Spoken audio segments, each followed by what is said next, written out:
Apache Matriarch finds a lone wanderer in the desert. The wanderer's arrival. The sun burned high above the vast desert, casting a golden light over the endless stretch of sand. The wind blew in short bursts, carrying the fine dry dust that scraped against the skin. For hours the landscape remained unchanged. Nothing but endless dunes that seemed to stretch forever. A man, thin and worn, staggered through the harsh desert heat, his clothes torn and his face as weathered as the desert itself. Cade had been walking for days without rest. His canteen had long been emptied, and he had no idea how much farther the oasis he sought really was. His body ached with exhaustion, his legs heavy with every step. The dry air burned his throat. His eyes, once sharp and alert, were now bleary from the relentless heat. He stumbled, nearly collapsing under the weight of his own fatigue. His thoughts were hazy, clouded by the sweltering heat. He couldn't remember the last time he had felt hope, or even the reason he had started this journey in the first place. All he knew was that he had to keep moving.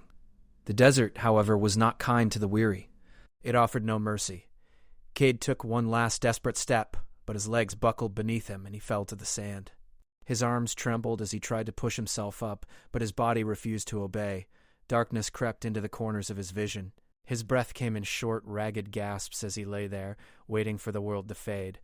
But then, as if the desert itself had decided to show mercy, a shadow fell over him. Cade squinted, blinking in the dimming light, trying to make out the figure that stood above him. A woman. Tall, strong, with a presence that seemed almost otherworldly. She wore the traditional dress of the Apache, her skin a warm brown that blended with the land itself. Her hair, dark and long, was braided tightly down her back. Her eyes were sharp, a piercing brown that held the wisdom of someone who had seen and endured much. She knelt beside Cade, looking down at him with a calmness that made him feel both vulnerable and strangely safe. "Drink," she said, her voice deep but gentle, carrying a note of authority. Cade's hands trembled as he reached for the flask she offered him. He didn't hesitate to take the water. His parched throat screamed for it. He drank deeply, feeling the cool liquid spread through him, soothing the dryness that had taken hold of his body. When the flask was empty, he lowered it from his lips and looked up at the woman, still dazed. "Thank you," he managed to rasp. She didn't respond with words, but there was a quiet understanding between them. The woman reached out, offering a hand to help him sit up. Her grip was firm, and though Cade was weak, he found he could stand with her support. "You're lucky I found you," she said, her tone not cold but direct. "The desert does not give second chances." He could feel the weight of the heat pressing against him, draining him. The woman glanced over her shoulder, then back at him. "I can take you to the village. You need rest." Without waiting for a response, she started walking, her pace steady and sure. Cade hesitated for a moment, but something about her calmness, her confidence, told him that following her was his only choice. He forced himself to move, his legs wobbling beneath him. He didn't have much of a choice. The desert had taken everything from him, but this woman, she seemed to offer something more. The journey from there felt like a blur. Cade could hardly keep track of the miles that passed underfoot. His world had narrowed to the sound of his feet dragging through the sand and the quiet presence of the woman ahead of him. She didn't speak much, but her movements were deliberate, as if she knew the desert like the back of her hand. She didn't slow down for him. He had to keep up, even though his body screamed in protest. It wasn't long before the sand began to change. The dunes gave way to patches of hard, rocky ground, and the air began to feel cooler, a welcome relief after the heat of the sun. Cade had no idea where she was leading him, but he couldn't bring himself to question it. The woman stopped suddenly, holding up a hand. Cade nearly ran into her, his focus broken by the sudden halt. Ahead, a narrow path wound between the rocks, leading to a hidden valley below. Cade blinked, hardly believing his eyes. There, nestled against the earth, was a small village. Low adobe buildings scattered across the land, with small gardens of green plants and patches of wildflowers growing amidst the rocks. The village seemed to breathe life, sheltered away from the endless desert outside. "We're here," the woman said, her voice now softer. "This is my village." Cade couldn't believe it. It was a place of life, a place of refuge. He had found it. He had found something real in this endless desert. He felt a strange surge of relief, as if a weight he hadn't realized he was carrying had finally been lifted. The woman led him through the village, her pace steady but measured. People were working, moving with purpose, but they didn't seem rushed. They worked with the land, not against it. A woman near the market stall glanced up at Cade, then quickly looked away. There was something about the way they moved, quietly, respectfully, that made Cade feel like he had entered a world that was both foreign and familiar all at once. The woman stopped in front of one of the homes, turning to Cade. "You will rest here," she said simply. She looked into his eyes, a silent understanding passing between them. Cade couldn't speak. He was overwhelmed by the feeling of safety he hadn't experienced in so long. The village felt like an anchor, something solid in a world that had always seemed so uncertain. Cade started, but his voice trailed off. There was nothing he could say that would capture the gratitude he felt. She gave a small nod. "Rest. We will talk later." As he entered the small home, the door closing gently behind him, Cade sank down onto the mat by the corner. He didn't know what would come next, but for the first time in a long while, he felt like he had a place to be. The desert had nearly taken everything from him, but in that moment, it had also given him something new. Hope. Unspoken bonds, the days that followed were a blur of recovery and quiet moments. Cade had been given a small room in the home of the woman who had saved him, Tala. She had a presence that felt both grounding and serene, as though she could command the winds with a single thought, but chose to simply watch and listen instead. The air in the village was different from the desert outside. It was calmer, filled with the scent of earth and wildflowers. The life here moved at its own pace, not rushed, not worried. Cade spent his days resting and eating. The food the villagers offered was simple: corn, beans, and wild game, but it was enough. More than enough. It filled him in ways he hadn't realized he'd been empty. Each meal made him feel more grounded, more present. It wasn't just the physical nourishment that he needed, though. Something in this place was slowly healing parts of him that he had buried deep inside. Though Tala didn't speak much, Cade often found himself sitting near her. She had a quiet way of moving, of making decisions with a glance or a simple gesture. The villagers respected her. She was their leader, their protector, and yet there was an air of kindness that surrounded her. She didn't lead through fear or force. Her authority was earned by wisdom, and the village flourished because of it. One morning, Cade found himself standing outside his small room, watching the sunrise over the desert horizon. The colors of the sky shifted from dark purple to soft pinks and golds, painting the world in a warm, peaceful light. He couldn't remember the last time he had seen the sunrise without feeling the weight of his own uncertainty hanging over him. Here, in the Apache village, it felt different. It felt like the start of something new. As he stood there, a voice behind him broke the silence. "You should join the others at the river," Tala said. "Boo." Her voice was calm, but carried an invitation. "The villagers are gathering to fish and share stories. It will help you learn more about us." Cade turned to face her, a little surprised by the invitation.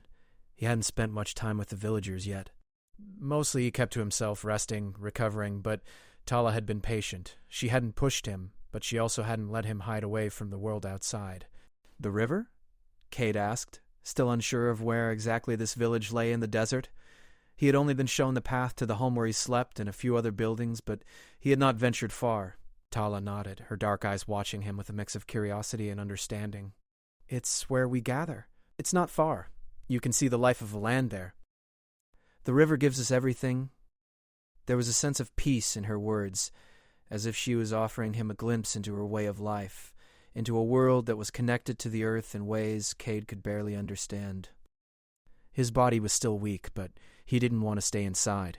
He wanted to understand more about this place, about Tala, and about the people who had taken him in without question. "I'll join you," he said, pushing himself to take the first step. It was a small thing, but it felt significant. The walk to the river was shorter than Cade expected. Tala led the way, her steps confident and steady, as though the land itself guided her. They passed through fields where crops grew in abundance, the soil rich with life. A group of children played nearby, their laughter echoing in the quiet air, and women worked together, washing clothes by a stone basin. The village was alive with small, simple movements that made it feel like a place where everything had its rightful place. When they reached the river, Cade was struck by how different the world felt here. The water flowed peacefully, cutting through the desert like a ribbon of life. The land around the river was lush, green grasses and tall reeds growing along the banks. The air was cooler near the water, filled with the soft hum of nature. The people were gathered here, as Tala had said, sitting and talking in small groups. Some were fishing, others were weaving baskets or preparing food. It was a place of calm, a stark contrast to the fierce and unforgiving desert. Tala walked over to a group of women sitting by the water. and Cade followed her. She greeted them with a simple nod, and they welcomed him with warm smiles. One of the women, an older woman with graying hair, looked up at Cade and spoke in a language Cade didn't understand, though her tone was kind. Tala translated for him. "She asks where you're from," Tala said, her voice soft but clear. "She wants to know your story." Cade didn't know where to begin. He wasn't sure he even had a story anymore. He had been running for so long that the lines between who he had been and who he was now had become blurry. I don't really know anymore," Kade said honestly. "I've been searching for something. I think I just lost my way." Tala gave a small, knowing nod. "We all search for something. Sometimes the journey is the answer, not the destination." Kade felt the weight of her words. She didn't press him for more. She simply sat down beside the others, and Cade did the same. He watched as they worked together, the ease with which they moved in harmony with the land.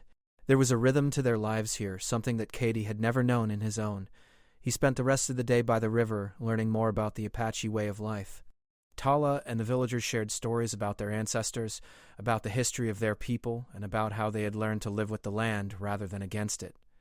Cade listened, captivated by the wisdom that flowed from their words. It was unlike anything he had ever experienced before. As the sun began to set, painting the sky in shades of orange and pink, Cade felt a sense of peace settle over him. The weight that had carried him for so long, the heaviness in his chest, seemed to lift just a little. He wasn't sure if he would ever fully understand the Apache way of life, but for the first time in a long while, he felt like he might be able to find a place in it. Tala stood as the evening light faded, her presence as commanding as ever. She turned to Cade, offering him a look that was both reassuring and knowing. "Tomorrow we will teach you more," she said quietly. "The desert is not our enemy, but we must understand it. Only then will we be able to live with it, not in fear of it." Cade nodded, grateful for her guidance, though he wasn't sure if he could ever fully understand the desert like she did. But for now he didn't need to. He had found something more valuable here, a sense of belonging, a sense of purpose. As they walked back to the village, Cade realized that he had found something he hadn't even known he was searching for, and it was only just beginning. The storm approaches. The days that followed were filled with a peaceful rhythm. Cade spent his time helping with the village's daily tasks. He learned how to fish from the river, how to tend to the crops, and how to weave baskets with the women. Tala often walked beside him, showing him the land and teaching him the ways of the Apache. There was much to learn, and Cade took it all in, grateful for the chance to rebuild his life. However, despite the calm that had settled over him, Cade could not ignore the feeling that something was shifting in the air. The sky, which had been clear for weeks, now seemed to hang heavy with clouds. The wind had begun to pick up, swirling the dust around the village, and the animals grew restless. There was a tension in the air, something the villagers sensed but did not speak of. One afternoon, as Cade worked in the fields, Tala approached him with a look of concern on her face. She rarely showed worry, but today something was different. "We must prepare," she said simply, her voice steady but urgent. "The storm is coming." Kade looked up at the sky, his gaze following her as she moved quickly toward the heart of the village. Dark clouds had gathered on the horizon and the wind had grown fierce, carrying with it the scent of rain and earth. Cade had been in storms before. He had lived through them in the desert, but this one felt different. This wasn't just a storm, it felt like something more. Tala gathered the villagers quickly, her voice commanding yet calm. She told them to secure their homes and prepare for the worst. Katie watched as the villagers worked together with precision, moving in quiet unison. Some of them worked to reinforce the walls of their homes, while others gathered supplies. There was no panic, only the understanding that they had survived many storms before, and they would survive this one too. As Tala moved from one group to the next, Kade approached her. "What's happening?" he asked, his concern evident in his voice. "The storm will not just bring rain," she replied, her eyes narrowing as she looked toward the gathering clouds. "It brings danger. There are raiders in the desert. They use the storms to cover their movements." Kade felt a chill run through him. He had heard stories of raiders who roamed the desert, taking whatever they could find, but he had never imagined they would be close enough to threaten the Apache village. "Are we ready?" he asked, already knowing the answer. Tala was never one to act out of fear. "We have what we need," she said, her voice firm. "But we must be vigilant. The storm will mask their approach, but it will also give us the chance to strike first." Kade nodded. He could see now why Tala had been so calm in the face of the coming storm. She was prepared. She had seen this before. The wind began to howl, and the temperature dropped sharply as the storm approached. The villagers gathered in the central square awaiting Tala's orders. Cady stood with them, his body tense, ready for whatever was to come. The storm was now upon them, the first drops of rain beginning to fall, heavy and thick. The sound of the rain mixing with the howling wind created a constant roar, drowning out all other noises. It felt as though the world was closing in on them. Tala stood at the front of the group, her eyes scanning the surroundings. She was calm as always, but there was a sharpness in her gaze that Kate had not seen before. She was no longer just the matriarch. She was a warrior, prepared to protect her people at any cost. "Stay alert," she ordered. "They will come from the west. We'll meet them there." The villagers moved quickly, their faces set with determination. They knew what they had to do. The storm was their ally, and the raiders would never know what hit them. Tala and Cade led the group as they moved toward the western edge of the village, where the rocky terrain offered a good vantage point. The rain poured down, but it did little to slow them. The Apache were used to the harsh conditions of the desert, and the storm was no different to them than any other challenge they had faced. As they reached their position, Cade felt his heart race. The storm was at its peak now, the wind whipping around them, making it hard to see anything beyond a few feet. But Tala's eyes were sharp. She could see the smallest movements, the slightest change in the air. She held up her hand, signaling for everyone to be still.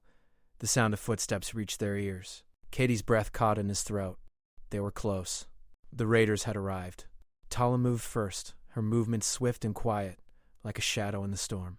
She crept toward the edge of the rocks, her body blending into the landscape. Cade followed her, his every sense on high alert. They had to be silent. They had to be quick. The raiders, a group of 5 or 6 men, moved cautiously through the storm, unaware of the Apache waiting for them. Their footsteps were heavy, their bodies hunched against the rain and wind. They were clearly trying to stay hidden, but Tala and her people knew the land better than anyone. They had been here long before the raiders had ever set foot in the desert. As the raiders neared their position, Tala gave the signal. Without a word, the villagers moved in perfect unison, surrounding the intruders. The raiders didn't even have time to draw their weapons before they were taken down. The storm roared around them, but the Apache were silent in their movements. They were like ghosts, striking with precision and skill. Cade was in the middle of it, moving with the same purpose as the others. His past struggles seemed so distant now, so irrelevant. In this moment, he was part of something larger, something that gave him purpose. He felt the power of the Apache around him, the strength of their unity. When the last raider fell, the storm began to subside. The rain slowed, and the wind died down. Cady stood over the fallen raiders, his heart still racing from the adrenaline. Tala stood beside him, her face expressionless but her eyes filled with a quiet pride. "We are safe," she said softly, looking around at the villagers. "The desert will always test us, but we are stronger." Cade nodded, feeling the weight of her words. He had not known it before, but now he understood. The desert was both a source of life and a force of destruction. It demanded respect, but it also offered everything one needed to survive, if you knew how to live with it, not fight against it. As the storm cleared and the first rays of sunlight broke through the clouds, Cade looked around at the Apache people. They had faced danger together and come out victorious, and in that moment he realized something important. He was no longer just a wanderer in the desert. He was part of this village, part of their strength. Tala looked at him, her eyes steady, and Cade understood that he had found more than just a place to stay. He had found a new life. The choice storm had passed, leaving the village damp but untouched. The air was fresh, and the sun shone brightly through the clearing clouds. The desert, once dark and ominous, now felt calmer, as if the storm had washed away the fear and uncertainty that had settled in the hearts of the villagers. Cade stood with Tala at the edge of the village, looking over the land that had been protected. The raiders had been dealt with swiftly and decisively. But as Cade looked around, he could see the toll the attack had taken. The village had held strong, but the memories of the close call lingered. The people were stronger because of it, but Cade knew that it wasn't over. The desert held its dangers, and the raiders might not be the last threat they faced. Tala turned to him, her expression serious, but there was a hint of gratitude in her eyes. "You fought well," she said. "The tribe is safe because of you." Cade didn't know how to respond. The battle had been brief, but it had changed him. In that moment, surrounded by the Apache, he had felt like part of something larger than himself. The feeling of unity, of being needed, was something he had never experienced before. It was more than just survival. It was a deep connection to the land, to the people, and to a purpose. "I only did what needed to be done," Cade said quietly, still processing everything that had happened. "But I didn't expect this. I didn't expect to find this. Tala looked at him for a long moment, her gaze steady, as if searching for something in his eyes. What do you mean? When I first came here, I was lost. I didn't know what I was looking for, but now I think I found something. Something that's been missing for a long time. I don't know if I can leave. Tala's eyes softened, and she nodded slowly. You don't have to leave, she said. The tribe accepts you. But you must know the life we lead is not without its sacrifices. The desert is not kind. We fight to survive. And you must decide if this is the life you want. Cade felt a wave of uncertainty wash over him. He had come to this village with nothing but the clothes on his back in the hope of finding a place to rest. But now, after the battle, after the storm, he realized how much he had come to care for this place, for the people. He had found something here, something more than he had ever known in his previous life. But what if I'm not strong enough? Cade asked, the doubt creeping into his voice. What if I can't be the person you need me to be? Tala's expression became thoughtful. Strength is not just about fighting. It's about knowing when to stand and when to step back. It's about understanding that we are all connected to this land and to each other. The strength of our tribe is not in one person, but in all of us working together. Katie nodded slowly, absorbing her words. He had always thought strength was about fighting, about pushing through, about surviving at any cost. But here, in this village, strength felt different. It was a quiet strength, a strength that came from unity and respect for the land and its people. Tala stepped closer to him, her gaze steady. If you stay, you will have a place here, but it will not be easy. You will face challenges, just as we all do. The desert will not let you forget it. But if you choose to leave, you will have your freedom. It is your choice.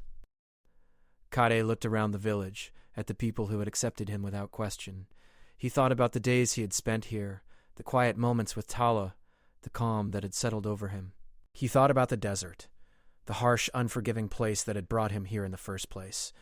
The desert had taken much from him, but it had also given him something new, purpose. For the first time in a long time, Kade felt like he belonged, but that didn't mean he didn't have doubts. He had spent so many years alone, wandering without direction. The idea of settling down, of making a life in this village, was both terrifying and exhilarating. I don't know if I'm ready for all of this, Cade said, his voice filled with uncertainty. But I don't want to leave. I've been running for so long I've forgotten what it's like to have a place to call home. Tala smiled softly, as if she had expected this. Home is not a place. It's a feeling. It's where you choose to stand, where you choose to fight for something greater than yourself. If you want to stay, you will find your place here, just as we all have. Cade took a deep breath, feeling the weight of the decision in his chest. He didn't know what the future held, but for the first time in years, he felt like he was ready to face it.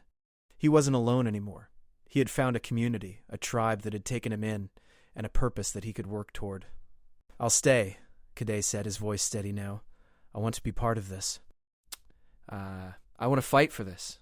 For you. Tala nodded, her expression softening. Then you have made the right choice. The desert will test you, just as it tests all of us. But if you stand with us, you will never stand alone. The two of them stood in silence for a moment, the wind now calm, the desert stretched out before them, full of both danger and promise. Katie knew that the challenges would come and they would not be easy, but he was no longer the lost wanderer who had stumbled into this village. He had found a purpose, a place, and people who cared for him. The sun was setting, casting long shadows across the desert. It was a reminder that the desert was not just a place of struggle, but also a place of beauty. And in this village, with Tala and the others, Kaded had found something even more beautiful, a new beginning. As the light faded, Kaded felt a sense of peace settle over him. The storm had passed. The future was uncertain, but for the first time in a long time, Kaded didn't feel afraid of what lay ahead. He was no longer alone. He was home.